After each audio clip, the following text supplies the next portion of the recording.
Okay, I've got 301, so I'm going to go ahead and get started. If you don't know me, my name is Brent Vizina. I'm the credit and collections analyst here at Preston Feather. I work with most of the account management. I also work on any pending, any legal action that we take, and then also the accounts receivable. So this is a teleconference hosted through WebEx. Uh, this is new to most of us, so please be patient as we work through it. Teleconferencing allows people to meet from hundreds of miles away. It also cuts down on travel costs and travel time, and then allows people to meet on a shorter notice than in a traditional face-to-face meeting. So if you have interest in hosting a webinar of your own, there are free resources available, so send me an email if you want to hear more about that. Preston Feather continues to research other tools to help serve our customers through this stay safe, stay home, stay safe executive order. So visit www.prestonfeather.com for the latest update. We'll have a recording of today's webinar available upon completion if you find yourself in a position where you have to step away or you want to go back and revisit at your own pace. That'll be available. And if you have any questions, feel free to speak up at any time. We got a pretty small audience out there today, so feel free to ask me any questions. So now I'm going to go ahead and launch the PowerPoint.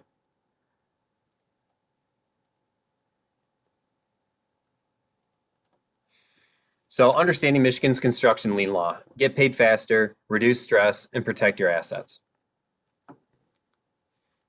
So why this topic? Bear with me just a second here.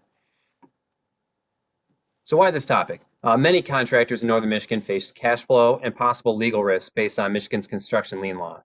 Worse, many business owners do not understand the law or follow procedures to protect their business. So Preston Feather learned this the hard way. Last year, we had losses. It was a six-figure lesson for us. It was over $100,000. And so what we found out is that this topic is part of the builder's license test, but unfortunately, many contractors don't understand it as much as they should. So I'd like to take a minute to thank Kirk Jabara, the owner of Preston Feather, and also Greg Light of Bowerman, Bowden, Ford, Clulo, and Light. It's a law firm out of Traverse City, and Greg Light has been on all sides and represented all sides of these laws. So he knows the claims that can be asserted, he knows the defenses that can be asserted, and he knows the traps. So he's also he's represented general contractors, he's represented suppliers, and he's represented homeowners. So why is this so important? So the downside risks are gravely serious. I mean, there's jail time and judgment and restitution orders that are non-dischargeable in bankruptcy. So what this means is, if as a general contractor, bankruptcy is the last stop. I give up. File for bankruptcy. So if it turns out that you're found guilty, then there are restitution orders that are non-dischargeable in bankruptcy. So in the Grand Traverse market, there was a customer a few years ago who was found guilty. They went to jail for 2 years, and when they were out of jail, they still owed hundreds of thousands of criminal restitution. So obviously, there's a downside from the potential inability to collect amounts due and then harm to the bottom line. There's also some upside opportunities. This necessarily involves better accounting, cash flow, and profitability. It also creates better communication with owners and subcontractors and suppliers. And then subs want to work for people who pay fast, so it gives you a chance to distinguish yourself from the competition. So when we talk about the Michigan construction law, there's two laws, and they're related but different. They both serve similar goals, which is to, one, help ensure that people who provide labor and materials are paid, and then also protect those from making payments from having to pay twice for the same labor and materials. So first, the Builders Trust Fund Act. So the Builders Trust Fund Act establishes the stream of commerce in construction projects. So the owner pays the general contractor, and then the general contractor pays the subcontractor, and it flows downstream to make sure that the final laborers are paid. So this Builders Trust Fund Act protects both ends of the payment stream, makes sure that the owner doesn't have to pay twice, and it makes sure that the laborers do get paid. And the Builders Trust Fund Act classifies any payment on a construction project to be a trust fund. Now, this is a serious designation because recipients of funds for a construction project are now trustees with fiduciary obligations.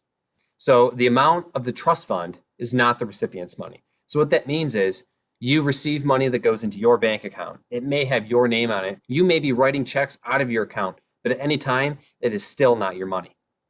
So anytime there's a payment on a construction project, it creates potential criminal liability. And if they're found guilty, the obligations are non-dischargeable in bankruptcy. So the Builders Trust Fund Act and fraud. Any contractor or subcontractor engaged in the building construction business who, with intent to defraud, shall retain or use the proceeds or any part therefor of any payment made to him for any other purpose than to first pay the laborers, subcontractors, and suppliers engaged by him to perform labor or furnish material for the specific improvement shall be guilty of a felony in appropriating such funds to his own use, while any amount for which he may be liable or become liable under the terms of his contract for such labor or material remains unpaid. So this means any retention of the funds by the contractor while the amount remains unpaid is a violation. So that means just the intent to defraud is satisfied from the mere fact that funds were not appropriated and paid downstream. So if you sit on those funds for a day, 2 days, a week, that can be construed in the courts as being intent to defraud. Now there's express provision for criminal liability, including fines and jail times. So prosecutors' offices know this, they're well aware, and they've pursued violations aggressively, which means that they can seize your phone, they can seize your laptop, they can take control of your bank accounts. So all of these to prove whether or not there was fraud. So if a general contractor is ever contested by a sub or supplier, the general contractor has the burden of proving they didn't do anything wrong. So in this case, it is crucial to keep separate accounting and ideally separate accounts for each project. Never rob Peter to pay Paul. I know it sounds obvious, but every catastrophic builders trust fund case that Greg mentioned all started as a small problem. So be sure it's addressed right away. Never rob Peter to pay Paul. And always make sure that subs and suppliers are paid for all the work performed before you pay anything related to your business, whether that be employees, overhead, construction management fees, etc. So now the Construction Lien Act. So some key terms. The owner has a contract directly with the contractor. So subcontractors and suppliers are different because they contract with the general contractor and they don't have any direct contract with the owner. So the project timeline, there's the contract for the scope of work between the general contractor and the property owner. Then there's the notice of commencement, lets everybody know the projects begin. Then there's notices of furnishing, sworn statements, payments and lien waivers, and then when necessary, a claim of lien, and then a lawsuit to foreclose on the claim of lien. So we'll cover all those. Now, the big part of the Construction Lien Act is that it's not just a process to file a lien. It really covers how everything is communicated. So we'll also cover these forms, and we have examples available on our website. We'll cover those later. So first, the contract. Contracts for residential projects must be in writing, and this includes all change orders. So from a practical standpoint, it's difficult to document change orders in writing because a lot of times you're working, it's on the fly, property owner stops by the job site, makes the decision. But what you can do is document as much as possible. So, and this is what's been agreed upon. So whether you have an email to confirm what's been agreed upon, text message, and if at all possible, get it in writing. So this could be, maybe you have a figure that's not to exceed. Maybe you've established the labor rate and you know what the material cost is, or you have material cost plus. Those will all be beneficial in the long run. You also should include your license number on any change orders, and your contract must also contain the license number. It must also contain this language. So if you need this language, send me an email and I can send it to you. Homeowners are getting smarter, and the internet's a beautiful thing. People have access to high-powered attorneys, and so during all this, we don't want to come off as being paranoid. We just want to be smart. So then there's the notice of commencement.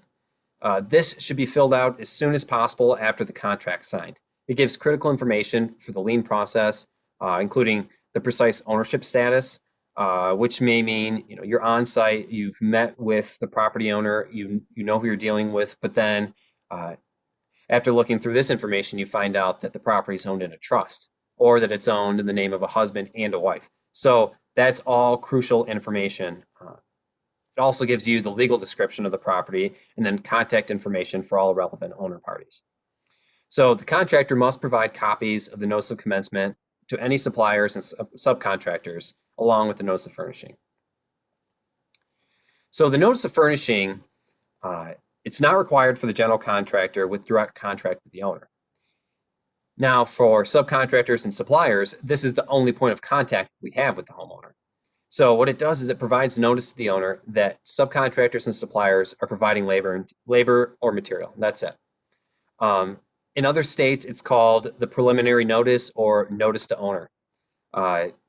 And this is supplied within the first 20 days of the project, or when supplier or subcontractor first supplies labor or materials.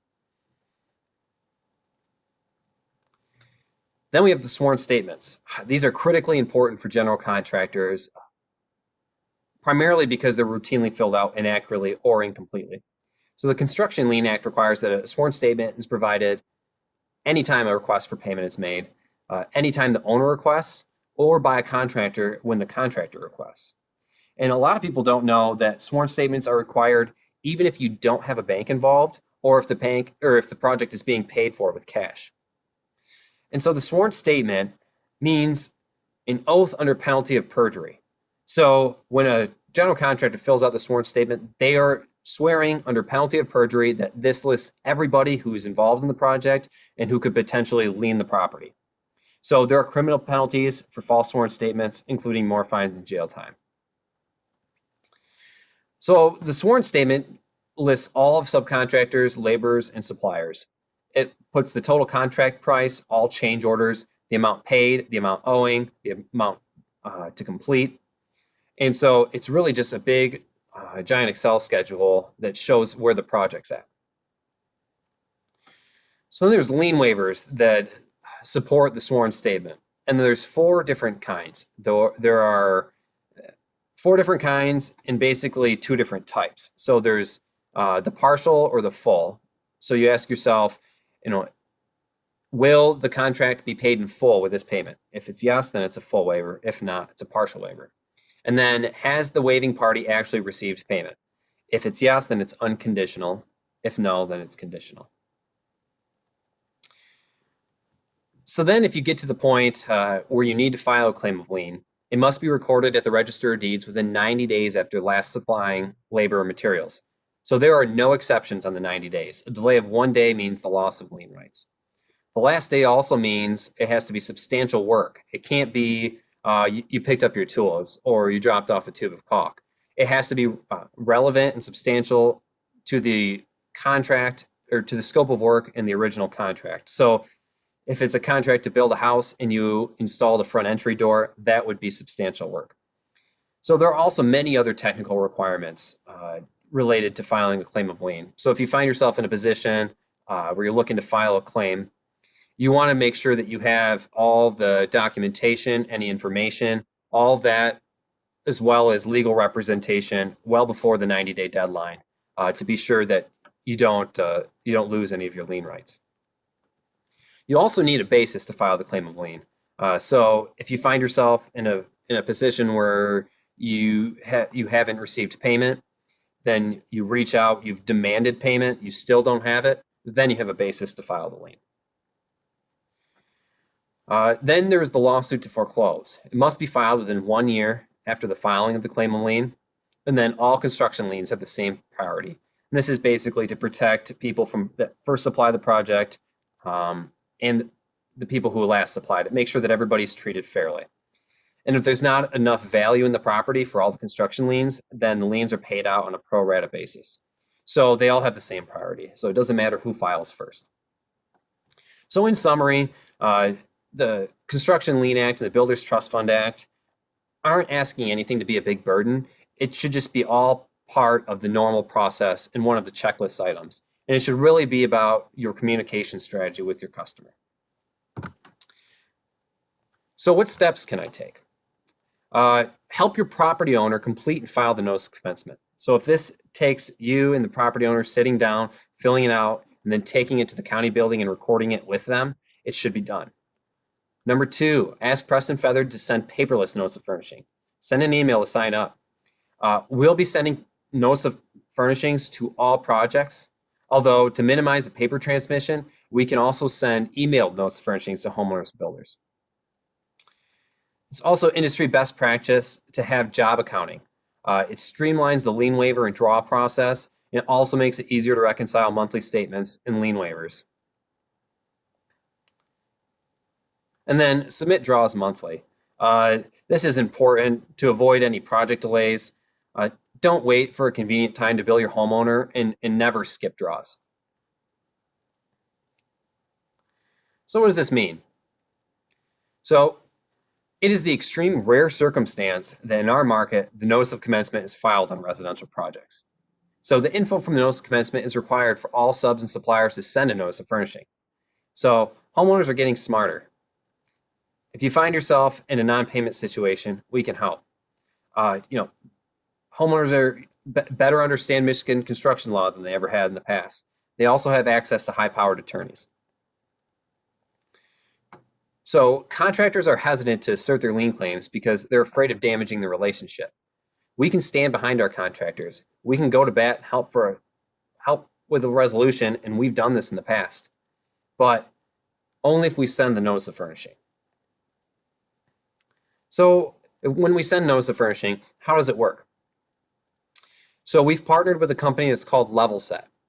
So once we deliver to a job site, within 20 days, we send that job site information to Level Set, and they have a scout team that researches and verifies the project info. Then they automate the mailing to the property owner, comes through certified mail, and then the general contractor also receives a copy. So it's only sent once per job, and it's good through the project completion. And this document improves communication, it preserves lien rights, and it makes sure that everybody gets paid and everybody's happy. So now I'm going to show you what an example of a notice of furnishing looks like.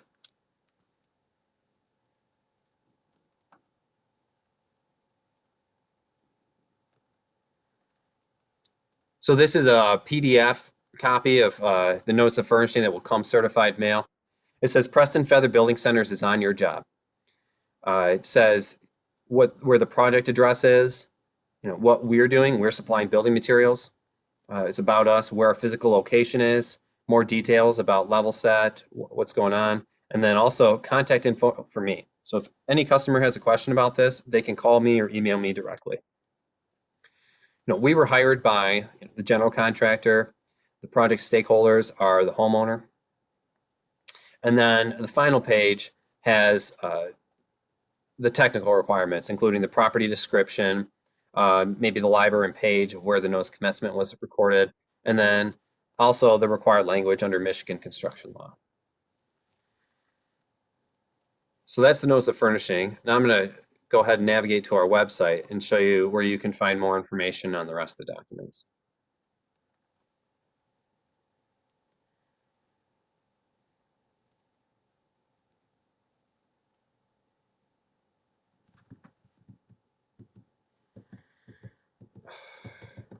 Bear with me a second here.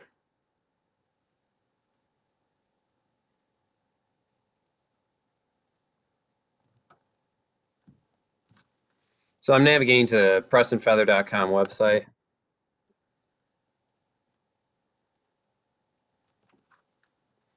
So this is where you can find on the home page of where our latest operations update is. And if you navigate to the upper right-hand corner, you'll see the customer portal here. So if you scroll down, you'll see we have access to your online account information, where to submit a new job account for those using job accounting. Here's more information about our rewards program. And then here we have forms and builder resources. So if you click more, this page explains the documents for the Construction Lien Act. So it explains what it is, when it's used, why it's used, and who it protects. So for the contract, the notice of commencement, the notice of furnishing, sworn statement, lien waivers, and claim of lien. And so that concludes the content for our presentation today. If you want to go back or you want to have a copy of these slides that we covered, you can click here on this link, and you have a PDF copy and access to the slides. So I'm going to go ahead and open it up to questions.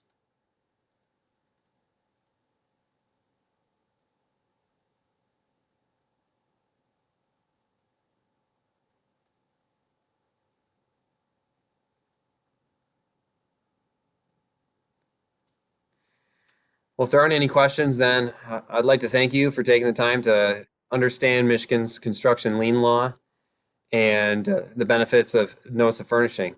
So if you have any other questions, feel free to send me an email. I can answer them that way. And other than that, take care and stay safe out there.